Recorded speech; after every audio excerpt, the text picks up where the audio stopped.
केदारनाथ बद्रीनाथ के हाल में ही कपाट खुलने वाले हैं। इसको लेके आपको क्या लग रहा है, प्रशासन की जो तैयारी है और उत्तराखंड गवर्नमेंट की जो तैयारी हैं वो पूरी हो चुकी हैं या उसमें अभी कुछ चीज़ें रह गई हैं? देखिए, चार धाम यात्रा बिल्कुल सिर पर है। 10-11 दिन में चार धाम यात्रा शुरू हो जाएगी। लेकिन हमें लगता नहीं कि जिस तरह से हमारा शासन प्रशासन जो है मीडिया में रह करके और बताते हैं कि 30 तारीख तक जो है पूरा काम हो जाएगा, चाहे रोड का हो, चाहे जो है आगे व्यवस्था का हो। मुझे तो ऐसा लग नहीं रहा है, क्योंकि जो काम धरातल पे होना है वो तो बीच में अधूरा पड़ा है। जब तक धरातल पे काम नहीं होगा, केवल खाली मीडिया में आने से थोड़ा ही कुछ बनता है। आए दिन श्रद्धालु आते हैं, उनकी गाड़ियां फंसी रहती हैं। तो अब पिछले 2 सालों से 3 सालों से पर्यटक बढ़ते जा रहे हैं, श्रद्धालु बढ़ते जा रहे हैं। तो इस पे कहीं ना कहीं सरकार को गंभीर रूप से लेना चाहिए कि यात्रियों को अधिक से अधिक सुविधा मिले, चाहे केदारनाथ धाम हो, बद्रीनाथ धाम हो, यमुनोत्री हो, गंगोत्री हो। तो चारों धामों में जो है सुव्यवस्था प्रशासन जब तक नहीं करेगा तो श्रद्धालुओं की आए दिनों जो है उनको जो कष्ट होता है, दुख पहुंचता है उनके मन को, और आए दिनों ये जो है उनकी शिकायत रहती है। आकर के जो 9 दिन का सफ़र है उनका, 9 दिन की यात्रा है, वो 10 दिन 11 दिन 12 दिन में आते हैं, 2 दिन फंसे रहते हैं। क्योंकि जब तक रोड सही नहीं होगा तो वो संचालन जहाँ 10 घंटे लगने हैं वहाँ 15 घंटे लगते हैं यात्रा में। तो इस तरह से 8 9 10 दिन में आने वाला 12 13 दिन में वापस लौटते हैं, तो उसमें उनकी जेब पर भी असर पड़ता है। और जो व्यक्ति 9 दिन की छुट्टी लेकर के आया उसको 12 दिन 3 दिन रहना भी मुश्किल होता है। तो जो उनकी बुकिंग है आगे से आगे रहती है होटलों में, आश्रमों में, धर्मशालाओं में, उसके ऊपर भी बहुत उनकी जेब पर असर पड़ता है। क्योंकि होटल वाले ने जिस डेट में बुकिंग कर रखी है उसी डेट में वो देता है, उससे अगला दिन जाएंगे तो उनका तो सारा पैसा बर्बाद हो जाता है। तो मुझे लगता है शासन को जो है, शासन और प्रशासन को जो है बिल्कुल तत्पर होना चाहिए। 2 3 4 तारीख तक इसको अपनी धरातल पर पूरा काम जो है ठीक ठाक से कर लेना चाहिए, ताकि आने वाले श्रद्धालुओं में कोई इस तरह की जो है नाराज़गी ना हो और अच्छे से हमारी व्यवस्था चल सके।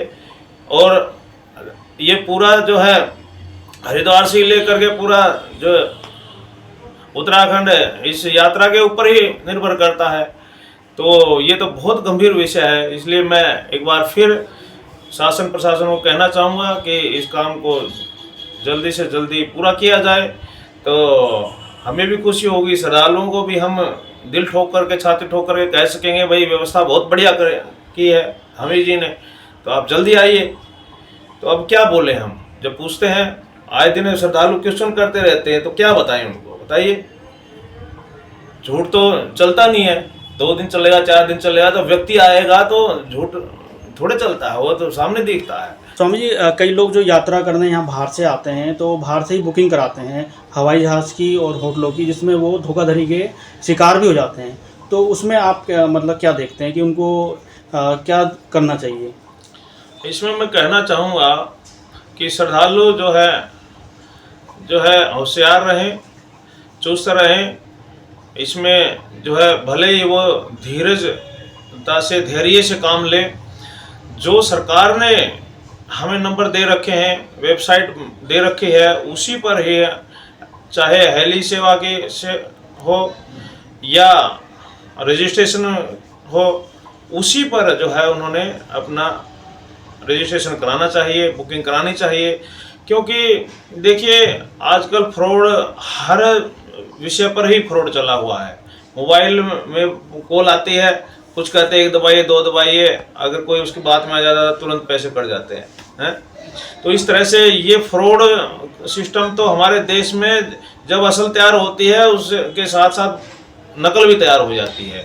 तो मैं श्रद्धालुओं से कहना चाहूँगा कि इन बातों से सावधान रहें, और जो सरकार के द्वारा दी हुई वेबसाइट है, नंबर दिए हुए हैं, उन्हीं पर अपनी बुकिंग कराएं, हेली की और जो भी करानी है रजिस्ट्रेशन की।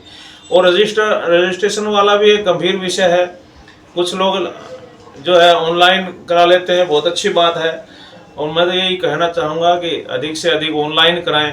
फिर भी कुछ लोग ऐसे हैं, कुछ भाई ऐसे हैं जो यहाँ आकर के पूछते हैं, हमें कहते हैं भाई इसका रजिस्ट्रेशन कैसे होगा, क्या होगा, यहाँ तो रजिस्ट्रेशन मांग रहे हैं। तो उसकी व्यवस्था भी सुनिश्चित कर लेनी चाहिए, ताकि उनको आए हुए हैं, एक यात्री जाना चाहता है और उस आज वो आकर के कहता है तो उसके एक हफ्ता बाद उसका नंबर आता है, तो वो एक हफ्ता कैसे रुकेगा। उनके लिए भी कुछ विचार जो है विमर्श होना चाहिए। तो इस तरह से कुछ बातें हैं, उन पे श्रद्धालुओं को भी ध्यान रखना चाहिए, और जो हमारे अधिकारी है वो भी इस पर चिंतन मंथन करें।